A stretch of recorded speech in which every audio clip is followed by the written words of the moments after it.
Igan arestado sa Parañaque ang 37 Chinese na illegal umanong nagtatrabaho sa bansa.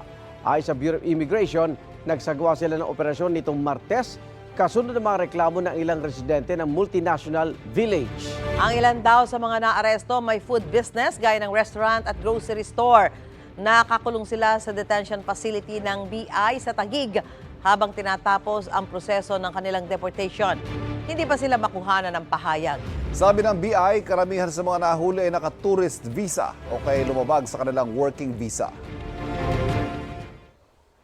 Because isang foreign national ay if issued a working visa, kailangan company-specific yan doon sa kumpanya mismo na nag-petition ka, doon ka lamang dapat nagtatrabaho. Nasa initial phase pa lang tayo nung kanilang deportation proceedings. It would depend po kung meron po silang mga pending cases here in the Philippines, but usually it takes a few weeks to a few months.